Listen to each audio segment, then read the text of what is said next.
朋友们，在这个梅花绽放、星光璀璨的夜晚，我们看到越剧是在一代又一代传承人和一代又一代观众之间形成的。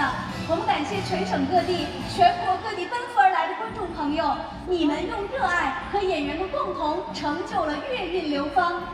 欢乐的时光总是过得特别快，我们今晚的演出到这里就结束了。感谢艺术家们的精彩表演，感谢所有为这场演出辛勤付出的工人员工们。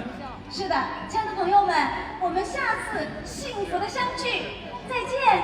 祝大家节日快乐，期待再与大家相聚，再见！再见！Thank you.